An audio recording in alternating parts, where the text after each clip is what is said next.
Her humble maid accepts a job in a mansion to secure her daughter's future. There she uncovers a cruel plan to incapacitate an elderly woman and seize her inheritance. What she does next changes not only one life, but the destiny of an entire family. If this story interested you, don't forget to subscribe to our channel and tell us which city you're watching us from. Let's continue. I promise this will be the best story you'll ever hear. Mary Grace had always believed that life had a purpose for every person, even when that purpose seemed hidden behind so many difficulties. At 46, her face bore the marks of someone who had known the weight of labor since a very young age. Her calloused hands told stories her voice would never fully reveal. Born in a small town in rural Kentucky, Grace, as everyone called her, learned early that dignity wasn't in what one possessed, but in how one lived. Since she was 17, when she left her parents' home to work as a domestic helper, she built her path brick by brick. Every house she worked in, every family she served, was a step towards the greater dream she held in her heart, to ensure that her daughter, Letitia, had a different future. A future with diplomas, opportunities, and choices she herself never had. Letitia was her greatest pride. At 23, the young woman was in her 4th year of nursing at a private university in New York City. The tuition consumed almost all of Grace's salary, but she never complained. She worked from Sunday to Sunday, saved every penny, and refused any luxury that could compromise her daughter's dream. When Letitia called on Sundays excited, talking about anatomy classes or her hospital internship, Grace felt that it was all worth it. It was during one of these phone conversations that everything began to change. Grace was on her monthly day off, sitting in the small room she shared with 2 other maids in a simple boarding house in Queens, New York City. Her cell phone rang and Letitia's name lit up the screen. "Mom, I have news." Her daughter's voice sounded different, mixing enthusiasm and concern. "I heard about a job opening. It's in a very large house in the Upper East Side.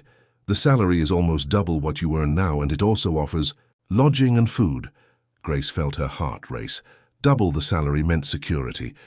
It meant Letitia could graduate without her needing to work double shifts. It meant perhaps a little peace of mind after so many years of struggle. "How did you hear about this opening, my daughter?" Grace asked, already imagining there was some important detail. "A friend from the university told me. The boss is quite demanding, they say. But the salary makes up for it.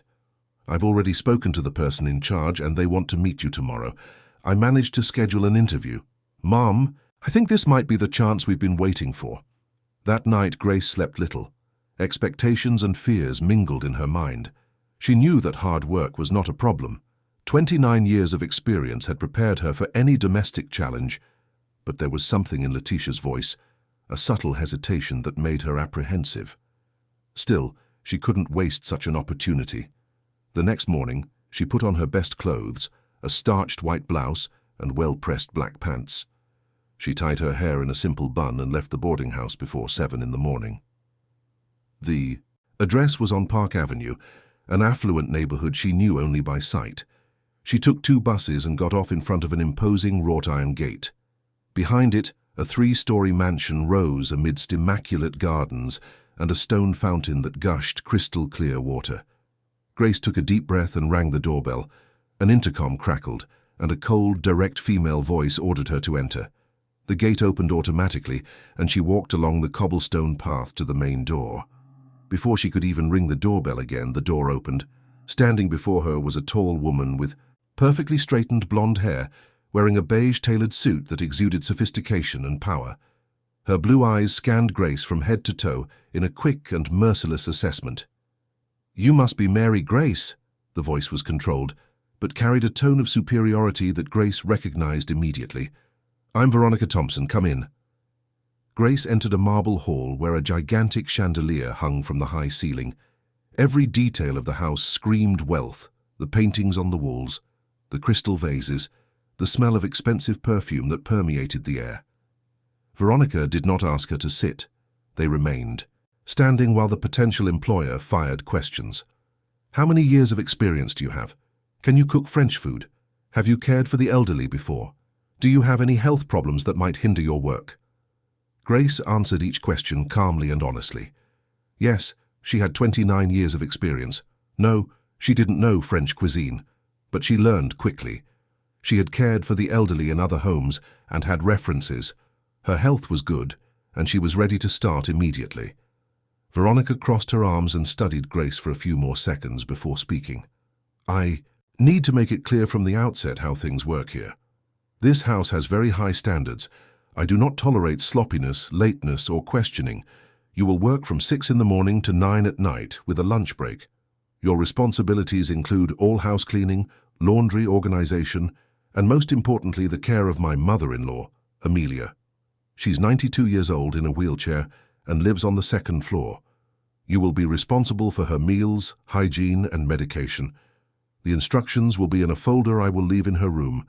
Any questions? Grace shook her head. She had no doubts about the work. She was used to heavy routines. What bothered her was the way Veronica spoke, as if she were hiring an object, not a person. But the salary was too good to refuse. She thought of Letitia, of the approaching graduation, and swallowed her discomfort. When can I start? She asked. Tomorrow. Bring your things and settle into the maid's room at the back of the house. The salary will be deposited on the 5th business day of each month. You are dismissed. Grace left the mansion with mixed feelings. The house was impressive. The salary would be enough to secure Letitia's future, but there was something about that woman that left her uneasy. Veronica had the look of someone who considered people disposable tools. Still, Grace had faced difficult employers before. She would survive this one too. That afternoon she called Letitia and told her about the interview. Her daughter was excited and worried at the same time. Mom, if you feel like you're being mistreated, promise me you'll leave. Your well-being is more important than any salary. Grace smiled at her daughter's concern but assured her that everything would be fine. She was strong, always had been. The next day, Grace moved into the mansion. The maid's room was small but clean and functional. It had a single bed, a built-in wardrobe, and a tiny bathroom. The window overlooked the back wall, with no view of the gardens. It was a constant reminder of her place in that hierarchy. The routine began immediately. Veronica left a list of tasks on Grace's bed. The handwriting was firm, and each instruction was extremely detailed. Clean all floors, wash and iron clothes, organize the pantry, prepare meals, and above all, care for Amelia. The elderly woman couldn't be left alone at any time. Her meals had strict times, and medications had to be administered according to the prescription noted in the folder. Grace went up to the 2nd floor for the first time that morning. The corridor was wide and silent. The solid wooden doors were all closed except one at the end of the hall. She knocked lightly and entered. The room was large but dim. Heavy curtains blocked almost all natural light. In the center, near the window, was a wheelchair. In it, a small, frail woman watched the garden through a slit in the curtains. Her white hair was tied in a loose bun, and her hands, full of prominent veins, rested on a wool blanket. Amelia, Grace's voice was soft. My name is Mary Grace, but you can call me Grace. I've come to take care of you. The elderly woman turned her head slowly. Her eyes, despite her age, still shone with surprising clarity. She studied Grace for a long moment before giving a faint smile. Grace, what a beautiful name. It's been so long since I've seen a kind face around here. The words touched Grace in an unexpected way. There was so much loneliness in that sentence, so much resignation. She approached and adjusted the blanket over the elderly woman's legs. Are you comfortable, Mum? May I open the curtains to let in some light? Amelia nodded. Please. It's been so long since I've seen anything but shadows. Grace pulled back the curtains, and sunlight flooded the room. The change was immediate. The elderly woman closed her eyes for an instant, as if relearning to feel the warmth on her face. When she opened them again, tears were streaming down her wrinkled cheeks. Thank you, dear, thank you. At that moment, Grace understood that her job there would not just be cleaning and cooking. Amelia needed companionship, kindness, someone to see her as a human being. And Grace knew exactly how to do that. The first few days were an arduous adaptation. Veronica was as demanding as she had promised. She inspected every room with a critical eye, pointed out invisible errors, and made sure to humiliate Grace whenever possible. At a dinner, when Grace served the table, Veronica complained that the glasses were not perfectly aligned. She threw a napkin on the floor and ordered Grace to pick it up, just to reaffirm her position of power. Grace swallowed the offenses in silence. Every cruel word she heard was a sacrifice she made for Letitia. At night, when she finally retired to her small room in the back, she cried softly, letting tears soak her pillow. But every morning she woke up, washed her face, and started again. Because she was strong. Because she had a purpose. The only relief amidst the suffocating routine was Amelia. The elderly woman became her confidant and friend. During daily care, the two talked at length. Amelia told stories about her youth, about how she met her husband, Gilbert, at a dance in rural New York. He owned a textile factory, and she was the daughter of a small merchant. The love between them was immediate and true. They married young and built an empire together. Gilbert was a good man, Amelia said, her eyes shining with longing. Hard-working, honest, dedicated to his family. When he passed away 5 years ago, he took a piece of me. But he left me our son, Edward. Or at least, he left me the memory of what he once was. The sadness in Amelia's voice was palpable when she spoke of her son. Edward, she said, was an affectionate and present young man. He visited his mother every week, brought flowers, and they talked for hours. But everything changed when he met Veronica. At first, Amelia was happy with the marriage. Veronica was beautiful, educated, and seemed suitable for her son. But little by little, her true face began to appear. "She alienated my son from me," Amelia confided one afternoon, while Grace adjusted her pillows. "She convinced him that I was sick, confused, that I needed special care. The visits decreased. He calls, but she always answers and says, 'I'm sleeping or indisposed.' It's been months since I've seen Edward in person."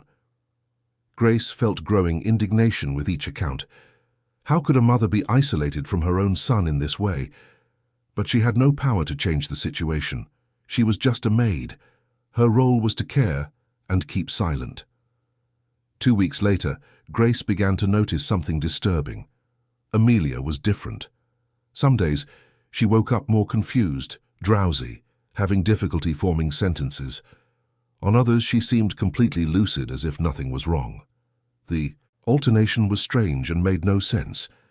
One morning, while preparing Amelia's medications as indicated in the folder, Grace noticed that the dosage of one of the medicines had been altered.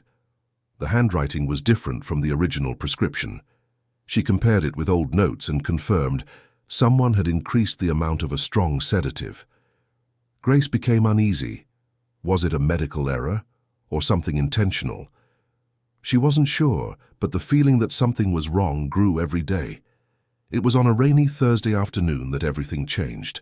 Grace was in the kitchen preparing dinner when she heard Veronica's voice coming from the adjacent office. The door was ajar, and her employer was on the phone, unaware she could be overheard. "Yes, I'm gradually increasing the dose," Veronica's voice was calculating, almost mechanical. "I need her to be more drowsy, more confused.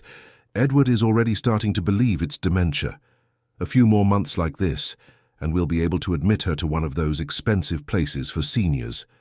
With her out of the way, the property will be entirely under our control. And if it's necessary to speed up the process, well, there are other ways." Grace felt her blood run cold in her veins. Her hands trembled as she held the wooden spoon. She couldn't believe what she was hearing. Veronica was manipulating her mother-in-law, medicating her to simulate an illness, all to take control of the family fortune. And the veiled suggestion at the end of the conversation was even more frightening. Veronica continued talking, but Grace could no longer process the words. Her heart pounded so hard, it seemed everyone in the house could hear it. She returned to the kitchen, pretending to be busy, but her mind was in turmoil. What could she do? She had no proof. It was her word against that of a rich and powerful woman. If she reported it and wasn't taken seriously, she would lose her job. And worse, Veronica could accelerate her plans against Amelia. But if she did nothing, she would be complicit in a terrible injustice. That night, Grace couldn't sleep. Lying in the darkness of her small room, she thought of Amelia, her fragility, her trust. She thought of Letitia, her future, everything she had sacrificed to get there. And she thought of herself, the woman she was, the values she carried. At dawn, Grace made a decision. No matter the risk, no matter the fear, she couldn't live with herself if she allowed that to continue. Amelia needed help, and Grace would be that help, even if it cost her everything. She waited for Sunday, her day off, and went to visit Letitia at the boarding house where her daughter lived near the university. Letitia noticed her mother's serious expression as soon as she opened the door. "Mom, what happened? Are you okay?"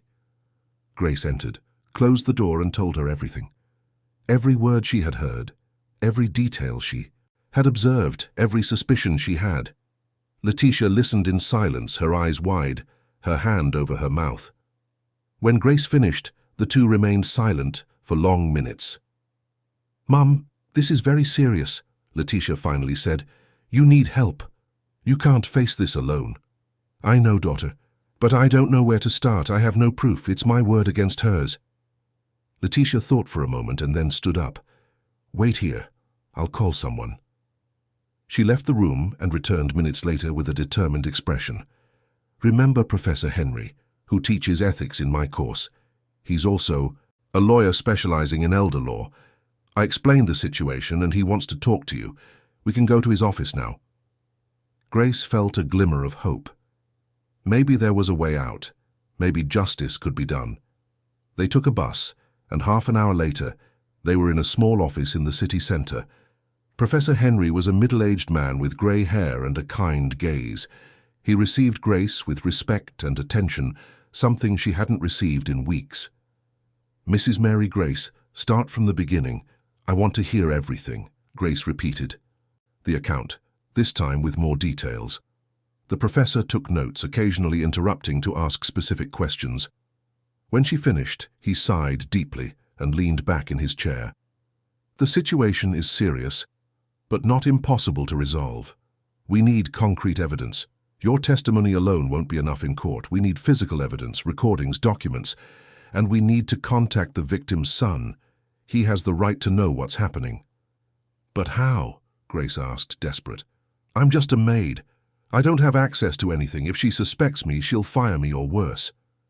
The professor thought for a moment. "We'll devise a plan. First, you need to discreetly document everything. Photograph the medication bottles, especially the dosages. If you can, keep a sample in a separate vial. Write down everything you hear. And most importantly, we need to locate Edward Thompson and bring him to the reality of the situation." "How are we going to find him?" Letitia asked. "Leave that to me. I'll investigate. Meanwhile, Mrs. Grace, you need to act very carefully. Don't confront Veronica. Don't give any signs that you know anything. Continue your routine normally and gather what you can. I'll be here to guide you every step of the way." Grace left that office with a mixture of fear and determination. The path would not be easy, but she was no longer alone. She had Letitia, she had Professor Henry, and she was sure she was doing the right thing. In the following days, Grace became a silent spy. She photographed medications when she had the opportunity, wrote down conversations she overheard by chance, and kept everything in a small notebook she hid inside the mattress lining. Veronica continued with her daily humiliations, but now Grace endured them with a different purpose. Every insult was another reason to expose the truth. Amelia, unaware of everything that was happening, continued to confide her pains. "I miss my son, Grace. Sometimes I think I'm really going crazy. There are days when I can't think straight. I can't remember things. Am I really losing my mind?" Grace held the elderly woman's hand firmly. "You're not going crazy, Amelia. And your son hasn't forgotten you. He will come back. I promise." It was an audacious promise, but Grace was determined to keep it. Professor Henry called regularly to give updates. He had discovered that Edward worked every day in an office on Fifth Avenue. He wasn't traveling, as Veronica always claimed. He was there in the same city, just a few miles from his mother, unaware that she was being manipulated. "It's time to act," the professor said in a call. "I'm going to contact Edward. I need you to be prepared for what comes next. Things will change quickly and not always in the way we expect. Are you ready?" Grace closed her eyes and thought of everything she had been through. She thought of the small town where she was born, of her mother's hands washing clothes in the tub, of the first job she got as a teenager. She thought of baby Letitia, of the day she held her newborn daughter in her arms and swore she would give her a better future. She thought of Amelia, that dignified woman who deserved to live her last years with peace and love. "Yes, Professor Henry, I'm ready." Edward Thompson was in his office on the 23rd floor of a commercial building on Fifth Avenue when the phone rang. It was a typical Tuesday, full of meetings, reports, and corporate decisions. At 42, he's efficiently managed the textile company his father had built decades ago. The business prospered under his management, but he knew the true credit belonged to his father, Gilbert Thompson, a man of integrity who always put family first. His father's death 5 years ago had left an immense void in Edward's life. He tried to fill that void by dedicating himself to work and trusting Veronica to care for his mother. After all, his wife always claimed that Amelia was fine, but tired, confused, needing constant rest. Edward's calls were frequent, but Veronica always answered, saying her mother-in-law was sleeping or indisposed. Months passed and in-person visits became increasingly rare. "Hello, Edward Thompson," he answered, without taking his eyes off the spreadsheet on his computer. "Mr. Thompson, good morning. My name is Henry Miller. I am a lawyer specializing in elder law. I urgently need to speak with you about your mother, Amelia." Edward felt his stomach clench. "My mother? What happened? Is she okay?" "Mr. Thompson, it would be better if we spoke in person. This is a delicate matter involving her safety and well-being. Can you meet me today? It's urgent." The serious tone in the lawyer's voice made Edward cancel all his afternoon meetings. An hour later, he was sitting opposite Professor Henry, listening to an account that seemed straight out of a suspense movie. He listened in silence, his fists clenched, as the lawyer presented the evidence collected by Grace: photographs of medications with altered dosages, notes on intercepted conversations, the maid's detailed testimony about Veronica's behavior. "This can't be true," Edward murmured, running his hands over his face. "Veronica can be controlling, but this, manipulating my mother like this, I can't believe it. Mr. Thompson, I understand your incredulity, but the facts are here. Your mother is being improperly medicated to simulate a state of dementia. The goal is to isolate her from you, take control of the properties, and eventually institutionalize her. Mary Grace risked her job to bring this to light. She could have remained silent, but she chose to protect your mother." Edward felt a mixture of anger, guilt, and sadness. How could he have allowed this to happen? How did he not notice the signs? He remembered the last times he tried to visit his mother. Veronica always made excuses. She said his mother-in-law was sleeping, that the doctor recommended absolute rest, that visits agitated her. He had believed it all. He had trusted blindly. "What can I do?" Edward asked, his voice filled with determination. "I need to get her out of there immediately." "It's not that simple," the lawyer explained. "If you go to the mansion now and confront Veronica directly, she might destroy evidence, claim everything is a lie, or worse, accelerate her plans. We need to be strategic. We need more concrete evidence, witnesses, recordings, and we need to do this without her suspecting." "How?" Edward asked, desperate. Professor Henry leaned back in his chair, thoughtful. "I have an idea, but it will require a lot of courage on your part. You will need to infiltrate your own home, observe the situation closely, and collect direct evidence. But not as a son, as a stranger." Edward frowned. "What do you mean?" "Veronica cannot know it's you. We need a disguise, a temporary identity that allows you to move around the house without raising suspicion. I've thought about this. Mary Grace can help. She mentioned that Veronica was looking for a driver. The old one was dismissed last week. If you present yourself as a candidate for the position, using a false name and a different appearance, you can enter the house and observe everything closely." Edward remained silent, processing the suggestion. It was risky, but it made sense. He needed to see with his own eyes what was happening. He needed to confirm if his mother was indeed being manipulated. And above all, he needed to protect her. "All right," he agreed. "I'll do whatever it takes. When do we start?" "Today. Mary Grace will have tomorrow off. We can meet with her and outline the details.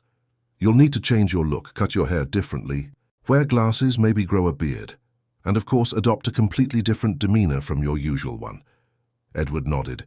He would do all that and more, for his mother, for the woman who gave him life, who raised him with love and dedication. He would not allow Veronica to continue with that cruel plan. The next day, Edward met Grace at a discreet cafe in the city centre. It was the first time they had met in person. Grace was nervous, fiddling with her hands on the table. Edward, in turn, felt immense gratitude for this woman who had risked everything to protect his mother. "Mrs. Mary Grace, I don't know how to thank you," he began, his voice choked. "You could have ignored everything, but you chose to help. That takes a courage few possess." Grace shook her head. "Mr. Edward, I couldn't stay silent. Amelia is a wonderful person. She doesn't deserve to go through this. No mother deserves to be treated this way by her own flesh and blood." "Tell me about her," Edward asked. "How is she? What does she say?" Grace took a deep breath and began to recount. She spoke of the conversations she had with Amelia, of the elderly woman's memories, of the love she still harbored for her son. Edward listened to every word with a heavy heart. He hadn't visited his mother in months. He had believed all of Veronica's excuses. And now he discovered she was alone, confused, being medicated to appear incapacitated. "She talks about you a lot," Grace continued. "She says you were an affectionate boy who always took care of her. She misses you every day, and she doesn't understand why you don't visit her." Edward closed his eyes, tears threatening to fall. "Forgive me," he whispered. "I was a coward, a terrible son." "Don't say that." Grace held his hand across the table. "You were deceived, manipulated, but now you're here, ready to do the right thing. That's what matters." They spent the afternoon planning every detail. Grace explained the house routine, Veronica's schedule, the moments when Edward could approach his mother without raising suspicion. Professor Henry was also present, advising on legal aspects and how to collect evidence that could be used in the future. 2 days later, Edward transformed himself. He cut his hair shorter, grew a beard, adopted rimless glasses, and swapped executive suits for simple shirts and jeans. Looking in the mirror, he barely recognized himself. Perfect. Veronica wouldn't recognize him. She had seen him so rarely in recent months that she wouldn't expect to see him in disguise. Grace called Veronica and casually mentioned that her cousin, recently arrived from the countryside, was looking for work as a driver and had excellent references. Veronica, always interested in hiring cheap help, agreed to meet the candidate the next day. On the agreed morning, Edward arrived at the mansion through the service entrance. His heart pounded as he rang the doorbell. Grace opened the door, her eyes conveying silent encouragement. He entered and was led to the living room where Veronica awaited him. "You must be Mary Grace's cousin," Veronica said, barely looking up from her phone. "Can you drive large cars? Do you have a valid driver's license?" "Yes, ma'am," Edward replied, forcing a country accent that reminded him of the times he visited his grandfather's farm. "I've been driving since I was 18. Never had a ticket or an accident. I brought my license and references." Veronica examined the fake documents Professor Henry had provided. Everything seemed in order. "You'll drive the BMW. Take me and pick me up when I need. You'll also take care of car maintenance and help with heavy shopping. Salary is $1,500 a month. You can sleep here if you want. There's a vacant room next to Mary Grace's. Do you accept?" "I accept, ma'am," Edward replied, maintaining a submissive posture. "Excellent. Start tomorrow. Mary Grace will show you everything. You can go." Edward left that room with a strange feeling. He had just been hired by his own wife to work in his own house. The irony was bitter, but he couldn't think about that now. He had a mission. In the following days, Edward settled into the house and began to observe everything carefully. The routine was clear. Veronica left almost every morning for social engagements, had lunch out, and returned in the mid-afternoon. In this interval, she made calls, received friends, and spent hours in the office. Edward took every opportunity to investigate. Grace kept him informed about Amelia's medication schedule. Edward discreetly installed small recording devices at strategic points in the house, in Veronica's office, in the kitchen, and near his mother's room. Professor Henry had provided the equipment, all discreet and difficult to detect. The most difficult moment was when Edward saw his mother for the first time in months. He was in the second-floor hallway, pretending to fix a light fixture, when Grace brought Amelia back from her bath. The wheelchair passed him, and Edward felt his heart break. His mother was thinner, paler, with glazed eyes. She looked at him without recognizing him, without showing any reaction. That night, alone in the maid's room, Edward cried.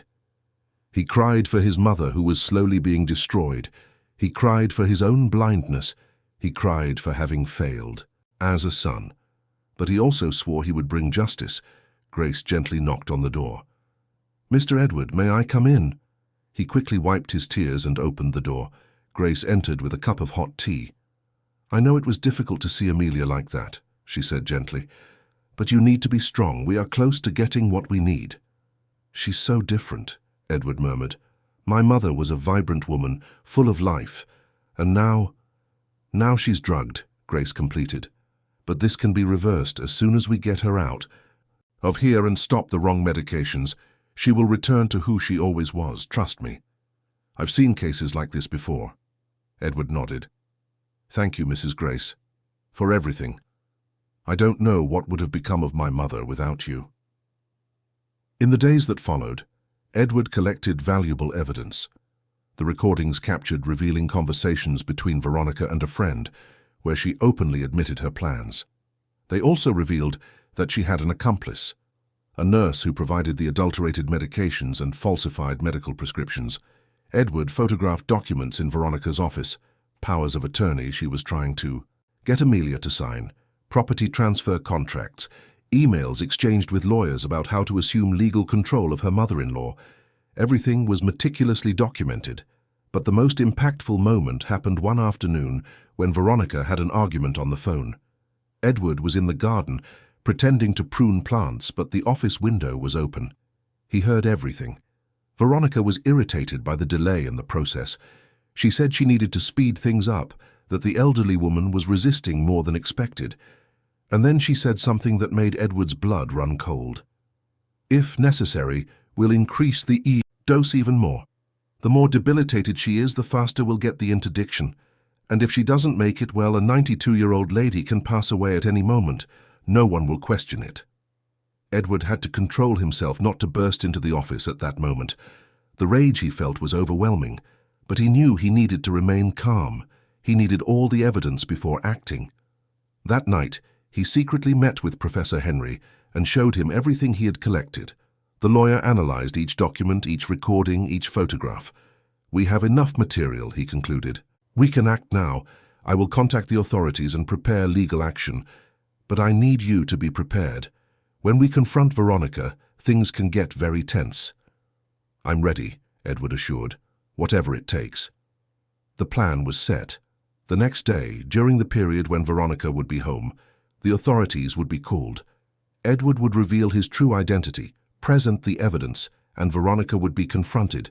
But they also needed to protect Amelia.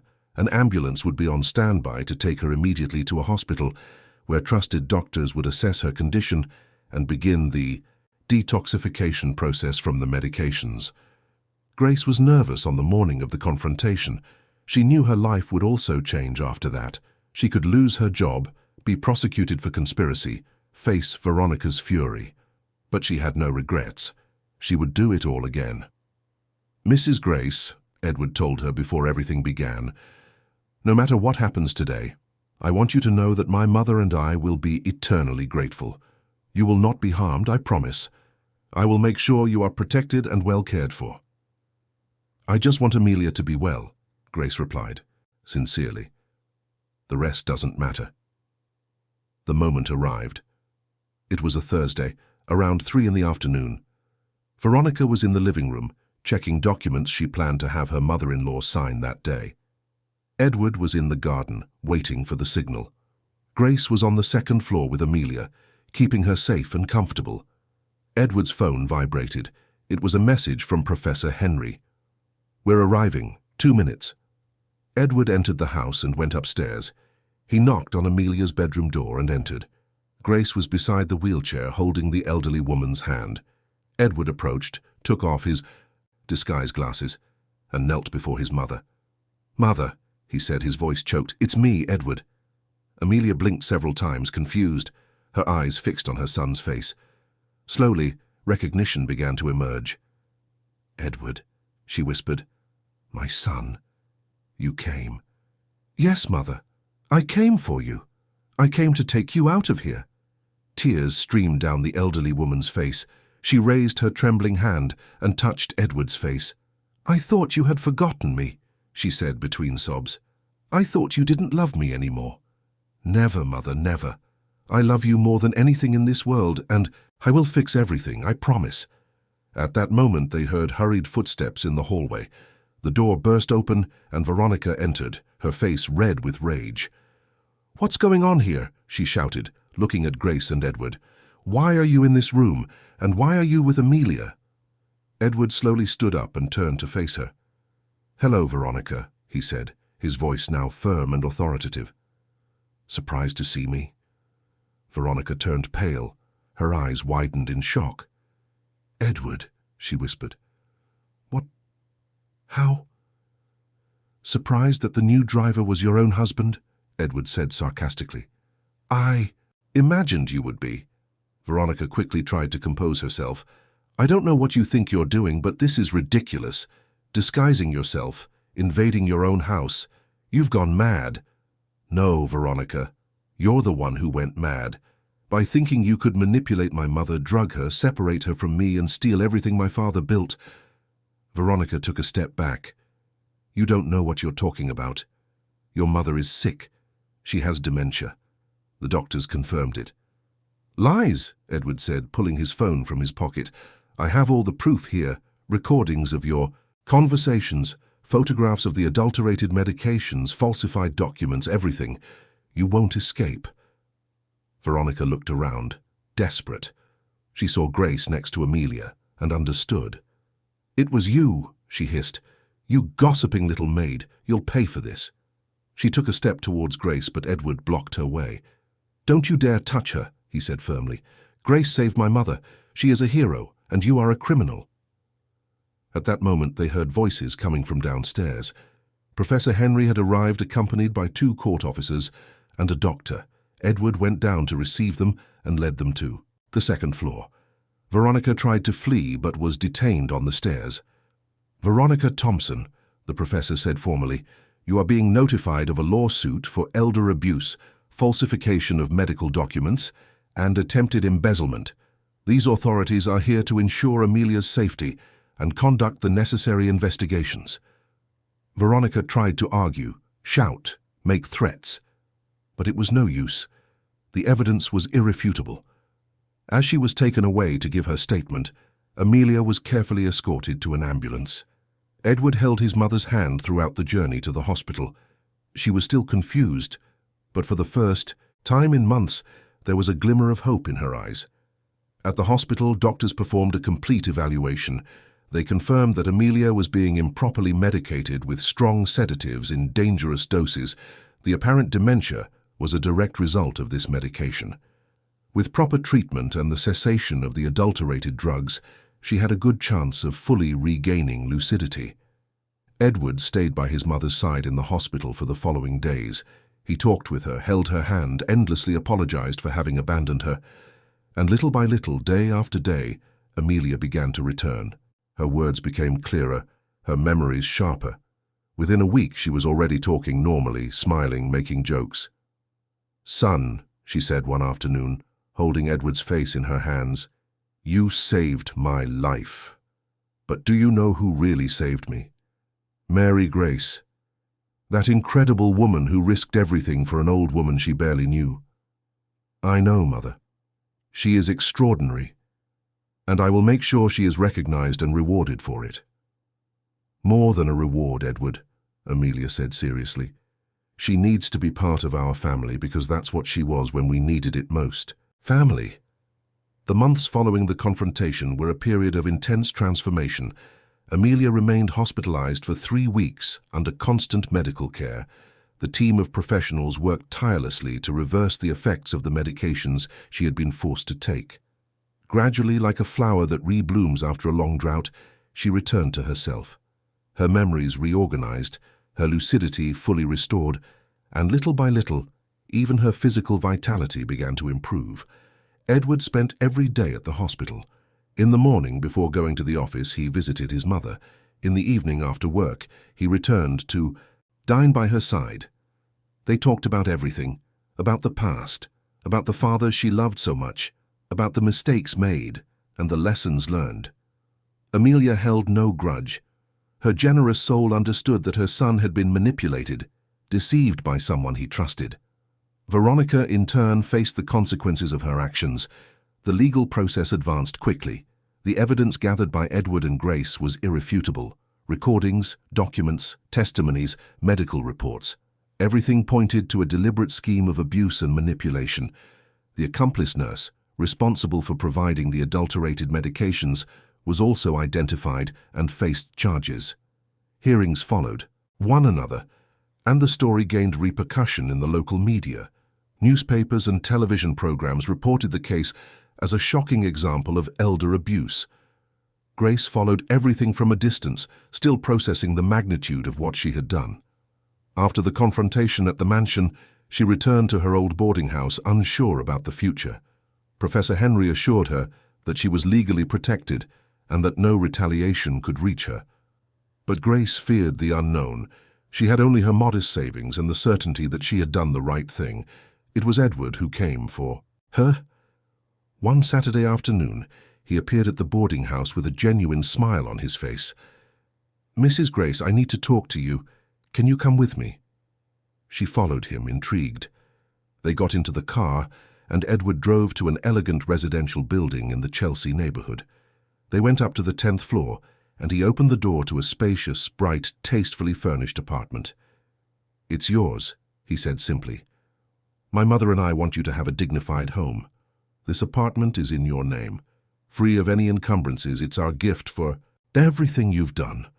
Grace was speechless. She looked around, seeing the spacious living room, the equipped kitchen, the 2 well-arranged bedrooms. Tears streamed down her face. "I can't accept this," she whispered. "It's too much." "It's not too much," Edward replied firmly. "It's the least we can do. You saved my mother. And more than that, I'll need your help in the coming months. When my mother is discharged, she will return to the mansion. But I don't want ordinary employees taking care of her. I want someone who loves her, someone I can trust completely. I would like you to accept the position of house manager and personal caregiver for my mother, with a fair salary, full benefits, and all the respect you deserve." Grace couldn't hold back her tears. Her whole life she had worked hard, been humiliated, underestimated, treated as invisible. And now for the first time someone recognized her worth. "It will be an honor," she said, her voice choked. "An honor to care for Amelia." When Letitia heard the news, she burst with happiness. "Mum, you deserve all this and much more," she said, hugging Grace tightly. "You've always been my hero. Now the whole world knows it." Letitia's graduation was approaching. She was in her last semester of nursing, and her academic performance was exemplary. Edward, upon learning the young woman's story and Grace's struggle to pay for her studies, made sure to help. He offered a full scholarship so that Letitia could complete her course without financial worries.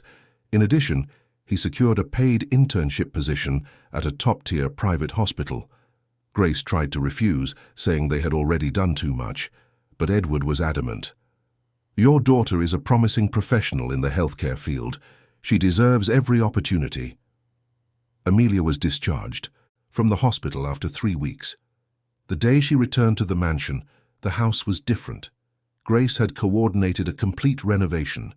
The gloomy environments were brightened, heavy curtains were replaced by light fabrics.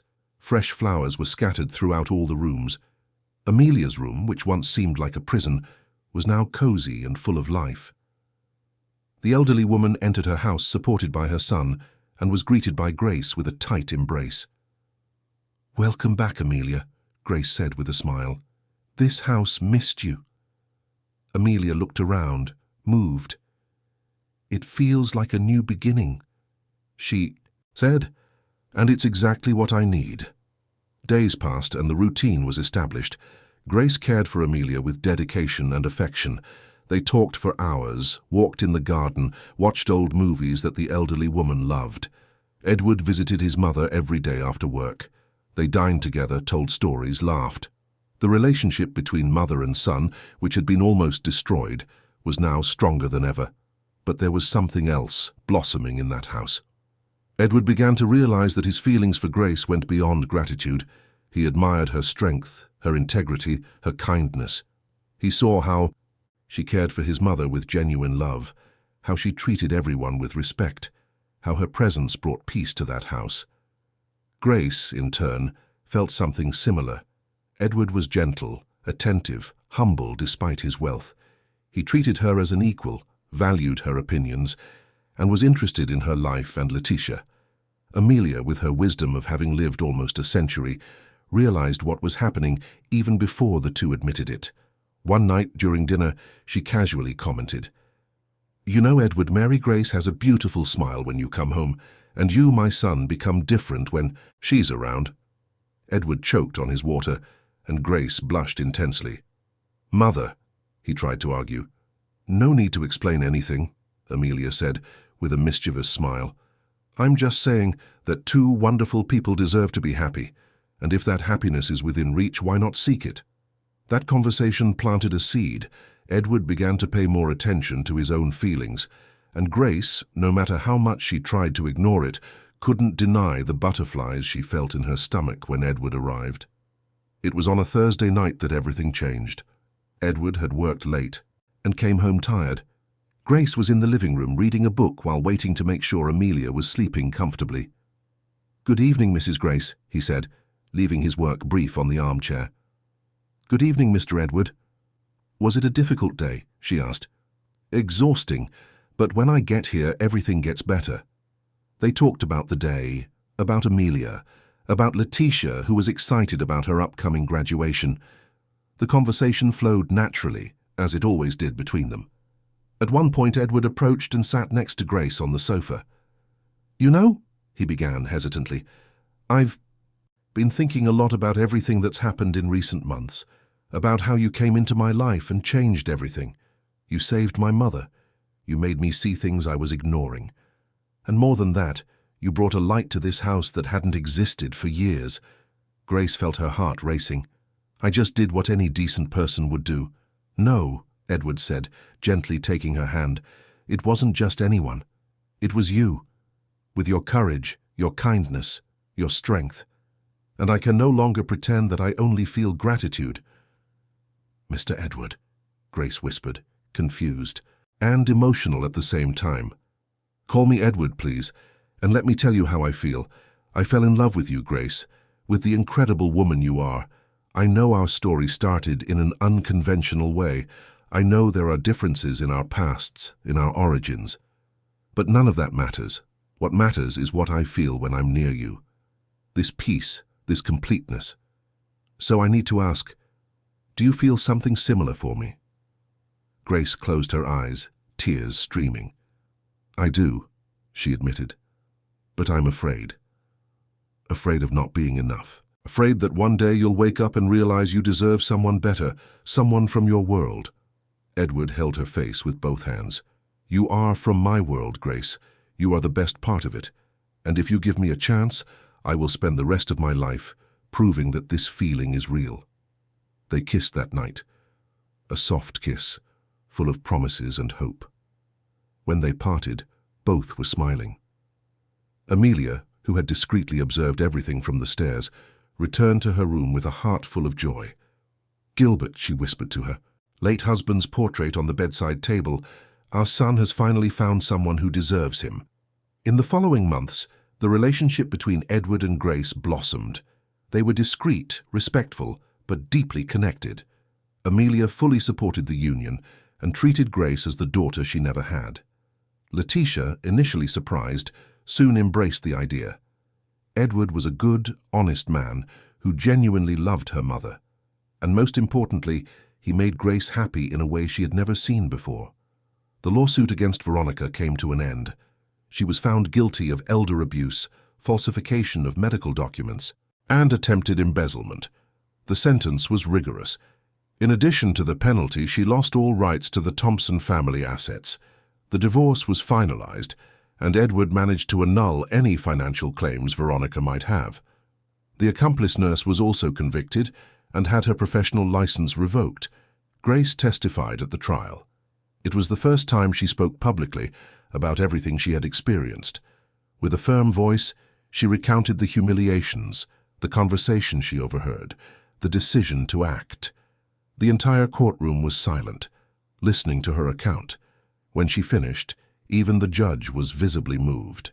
"Mrs. Mary Grace," he said, "you are an example of courage and integrity. This court recognizes your bravery and your fundamental role in protecting Amelia."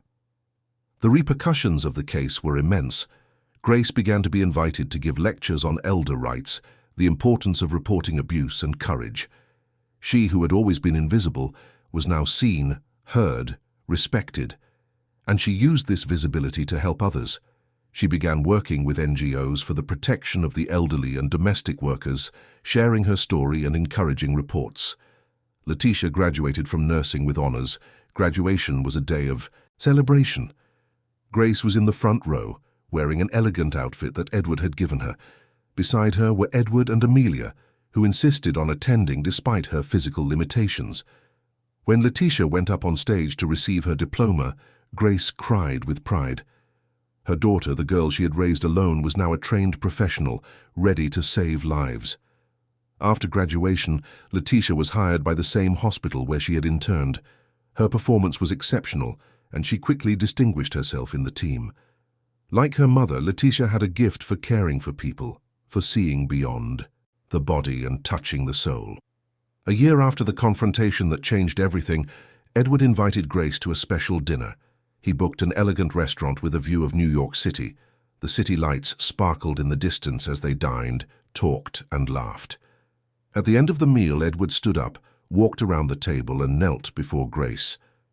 "Mary Grace," he began, his voice filled with emotion, "a year ago you came into my life and changed everything. You saved my mother, you saved me, and you taught me the true meaning of courage and love. You are the most incredible woman I have ever met, and I cannot imagine my life without you. So I ask, before this entire city that saw us grow together, will you marry me?" He opened a velvet box, revealing a delicate and elegant diamond ring. Grace brought her hands to her mouth, tears streaming freely. "Yes," she said between sobs. "Yes, I accept." The entire restaurant applauded. Edward placed the ring on Grace's finger and kissed her deeply. At that moment, she understood that life had a mysterious way of rewarding those who act with their heart. She, who had started as an invisible maid, was now about to become the wife of the man she loved, the mother of a brilliant nurse, and the friend of a wise elderly woman who considered her a daughter. News of the engagement filled the mansion with joy. Amelia cried tears of happiness and immediately began planning the ceremony. "I want an intimate wedding," she said. "Just the people who truly love you. No empty pomp, just true love." The months of preparation were full of emotion. Grace, who had never imagined having a wedding, now found herself choosing dresses, flowers, and decorations.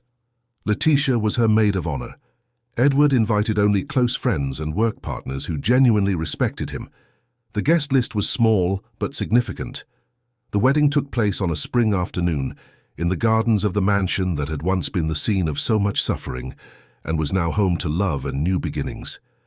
Grace walked down an aisle of white rose petals, supported by Letitia.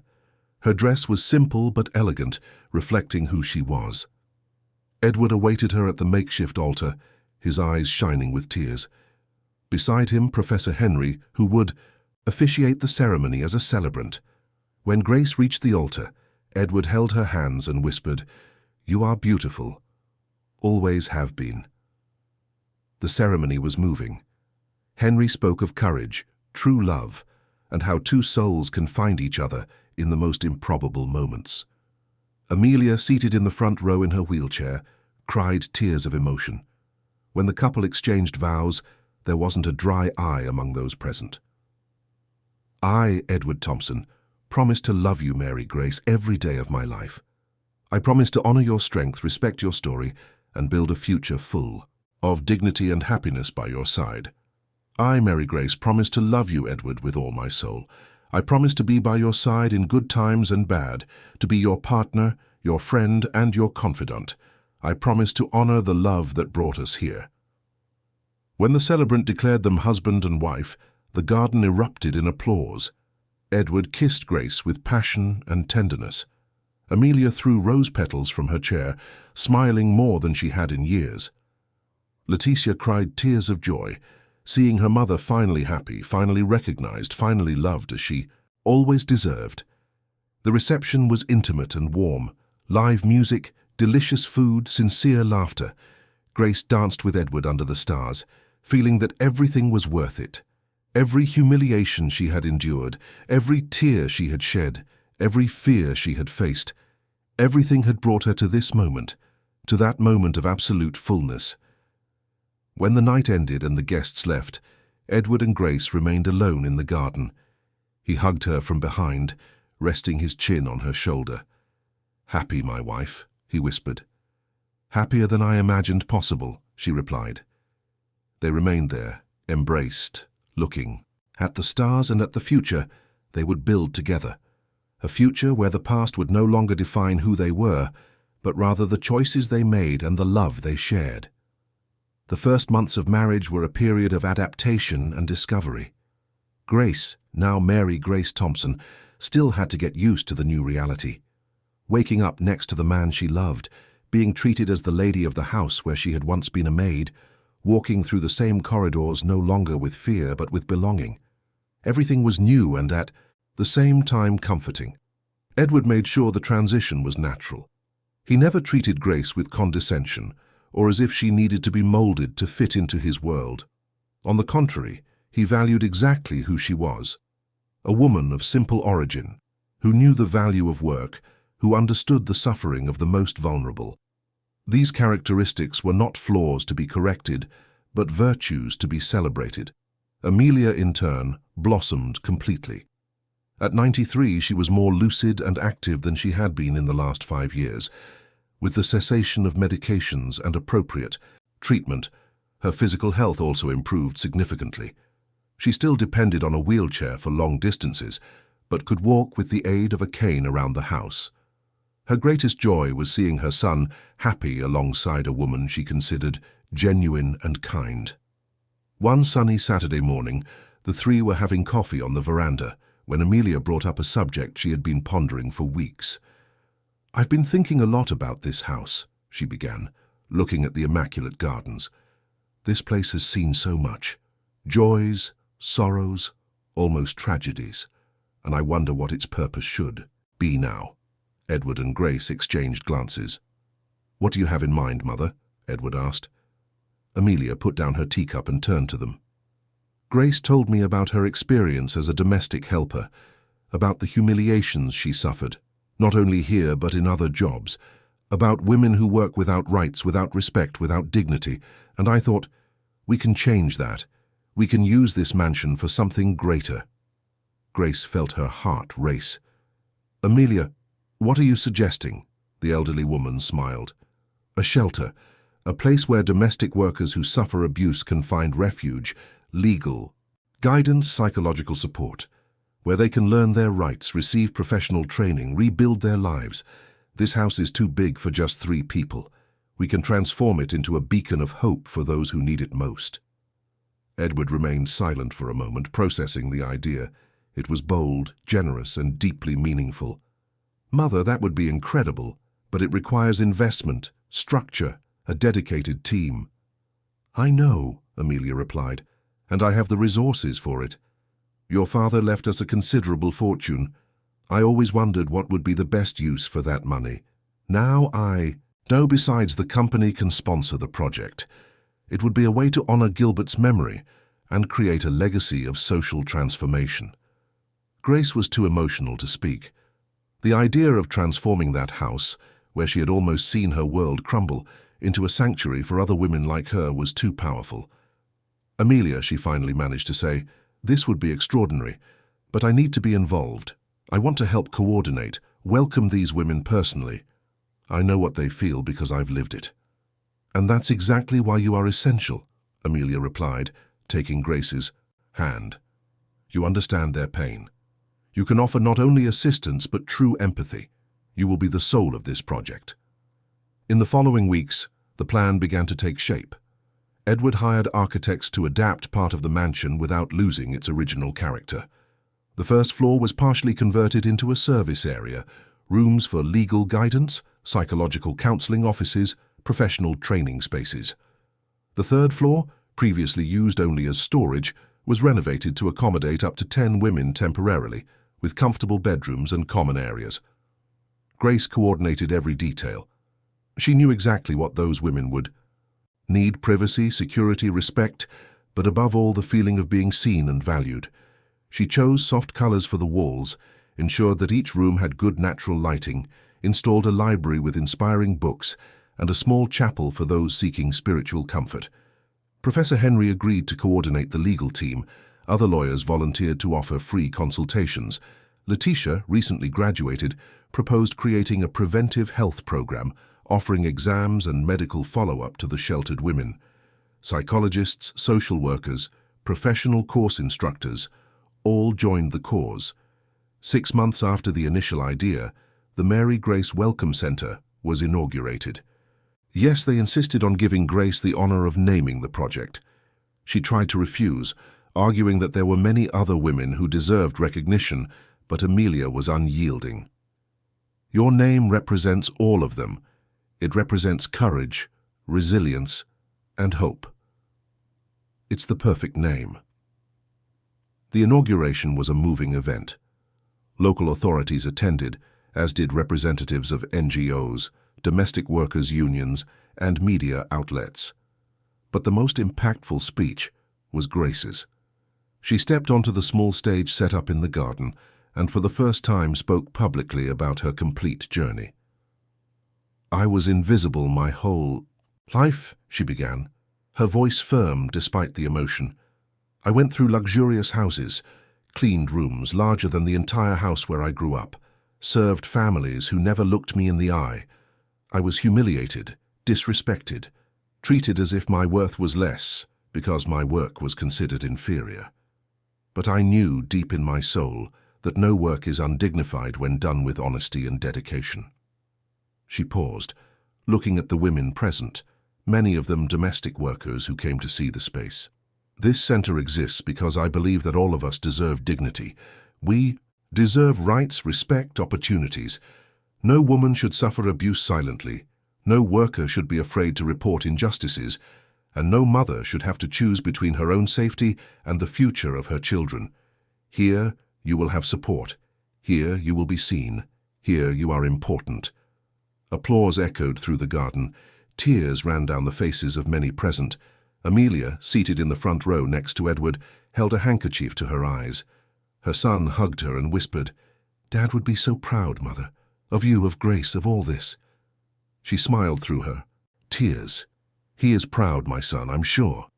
The first months of the center's operation were challenging but rewarding. The first woman welcomed was Celia, a 40-year-old who had been verbally and psychologically abused by her employers for over a decade. She arrived scared, distrustful, expecting to be deceived in some way. But Grace received her personally, showed her the room where she would stay, explained all the available services, and most importantly, listened to her story without judgment. Gradually other women arrived, each with her pain, her story, her trauma. Some had been financially exploited, working without registration and without receiving fair wages. Others suffered moral harassment or were prevented from seeing their families. There were desperate single mothers, undocumented immigrants, young people who started working as children. The center welcomed all without distinction. Grace dedicated herself entirely. She knew each woman by name, knew their stories, followed their progress. She organized discussion groups where the women shared experiences and mutually strengthened each other. She coordinated professional courses ranging from advanced cooking and confectionery to computer science and administration. She followed judicial processes alongside the lawyers, and above all, she offered something that no formal service could provide: genuine empathy from someone who knew that pain firsthand. The transformation that took place in the women was impressive. Celia, who had arrived downcast and hopeless, completed a professional chef course and was hired by a renowned restaurant. Sandra, who had suffered years of humiliation, discovered a talent for sewing and opened her own small atelier with microcredit facilitated by the center. Mariana, a young mother of two, managed to regularize her employment situation and won all the rights that had been denied to her in court. Each story of overcoming fed Grace's certainty that they were on the right path. She saw in those women reflections of herself. She saw the 17-year-old girl who left the countryside with only a suitcase and a lot of fear. She saw the mother who worked tirelessly to give her daughter a better future.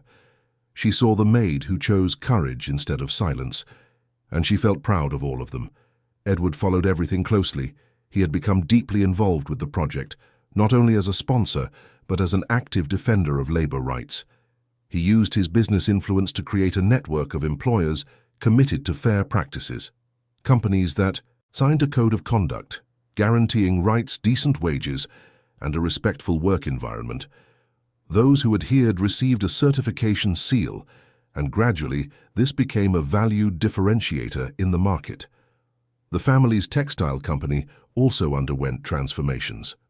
Edward implemented exemplary internal policies: above-market wages, extended benefits, daycare for employees' children, expanded maternity and paternity leave, continuous training programs. The factory became a reference in social responsibility, proving that profit and human dignity were not opposing concepts. Amelia followed everything with deep satisfaction. She participated in the center's activities whenever her health allowed, talked with the women, shared her own story of overcoming. At 94, she was a living inspiration of resilience and hope. Her greatest pleasure was seeing the mansion garden filled with children's laughter, children of the welcomed women playing freely, while their mothers participated in courses or consultations. Letitia also actively involved herself. In addition to health programs, she began offering lectures on preventive care and self-care. She taught women to identify signs of stress, depression, anxiety. She showed that taking care of oneself was not selfishness but a necessity. Many discovered for the first time that they deserved attention, that their pains were valid, that their lives had value beyond the work they performed. 2 years after the center's inauguration, Grace was in her office reviewing reports when she received an unexpected visit. It was Veronica. Her former employer was unrecognizable, thin, with disheveled hair, simple clothes. She asked to speak with Grace privately. Grace hesitated but accepted. They sat in a private room. Veronica looked at her own hands, unable to face Grace directly. "I didn't come to ask for forgiveness," she began, her voice low. "I don't expect you to forgive me. What I did was unforgivable. I came because I need you to know that you were right about everything." Grace remained silent, just listening. "I lost everything," Veronica continued. "My house, my status, my comfort. I've spent the last few years working in jobs I once despised. I was treated the way I treated you and other women. And I understood.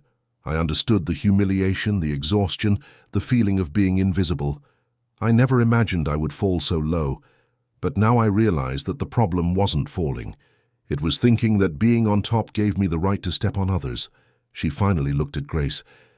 "You could have stayed silent. You could have ignored what was happening to Amelia, but you chose to risk everything to do the right thing. And I hated you for it. I hated you for being brave when I was cowardly, for being righteous when I was corrupt, for being everything I would never be." "What do you want, Veronica?"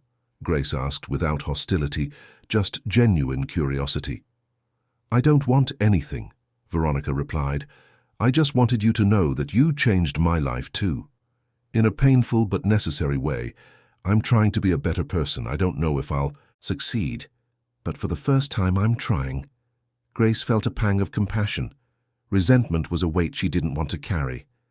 "I hope you succeed," she said sincerely. "Everyone deserves a second chance. Even you." Veronica nodded, her eyes full of tears. She stood up and left without saying anything more. Grace thought about that encounter. It didn't mean she completely forgave or forgot, but it meant she wouldn't allow the past to poison her present. She had built a beautiful life full of purpose and love, and that was all that mattered. Years passed smoothly.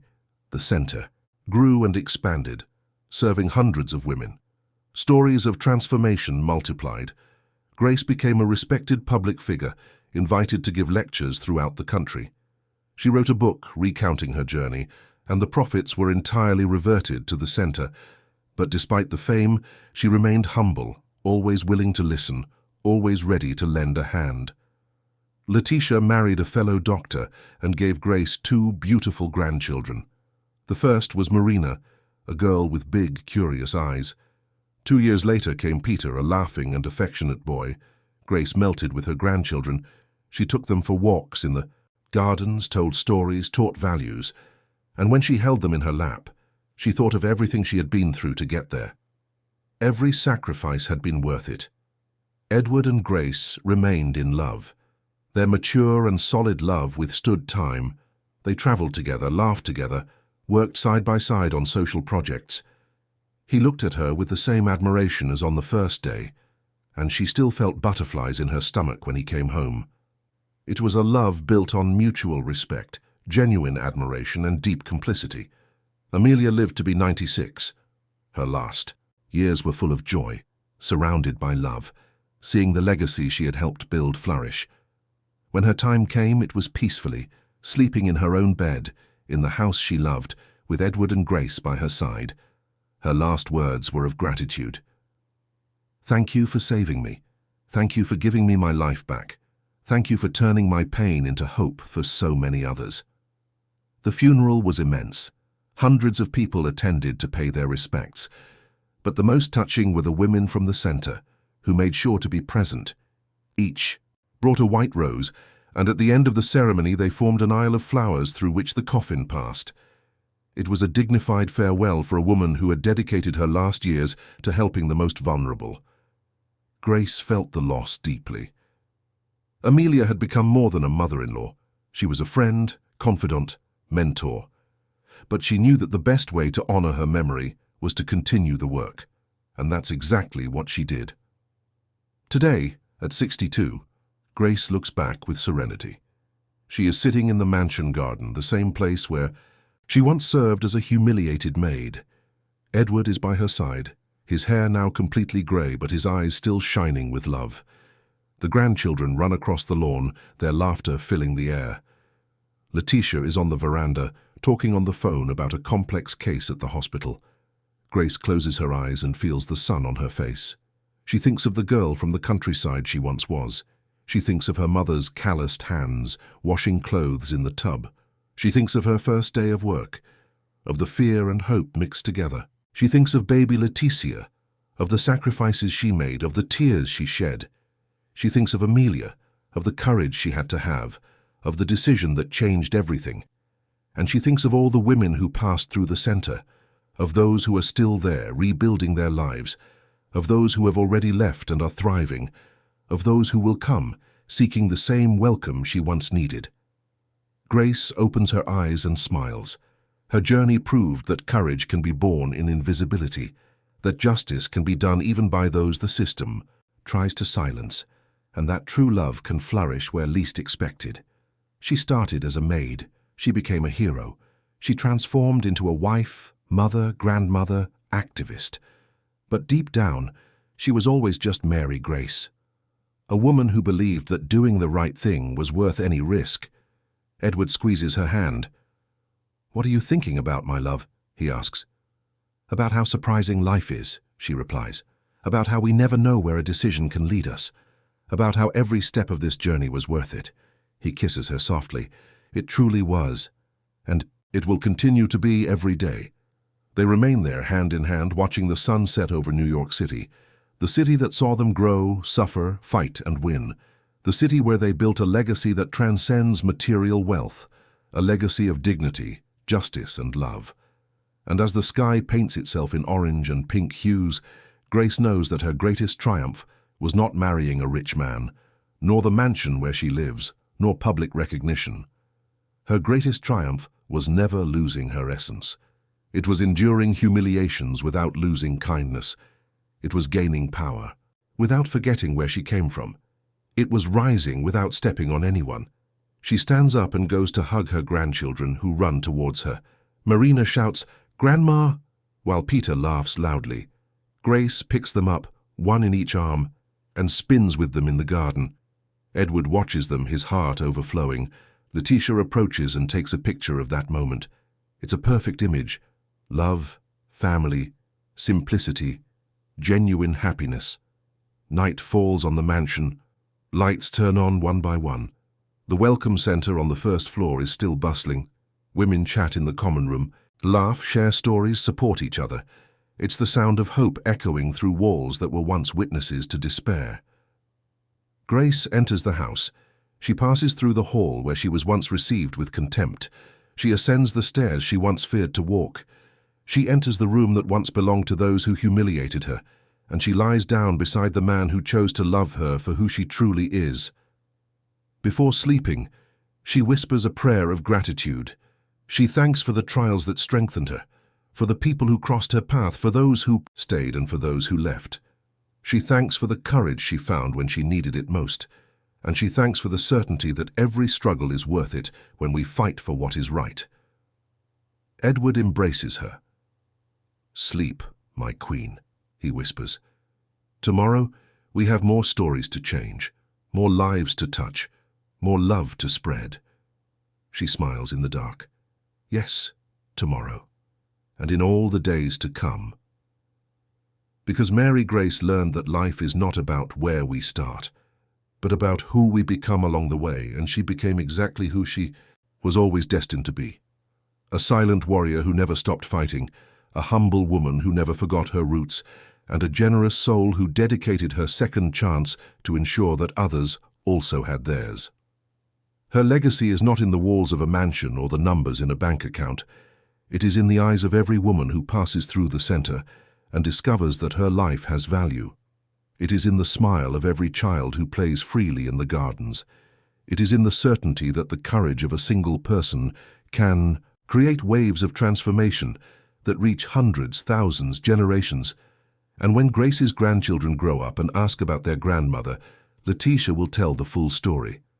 She will say that she was a domestic helper, that she faced unimaginable humiliations, that she risked everything to save an elderly woman. She will say that she became the wife of a businessman, but never stopped being Mary Grace from rural Kentucky.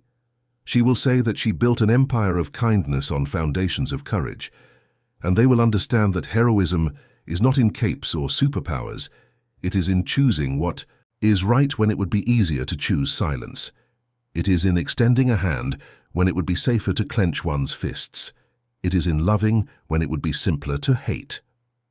Mary Grace never imagined her story would end like this, but she also never doubted that doing the right thing would always be worth it. And she was right. She was absolutely right.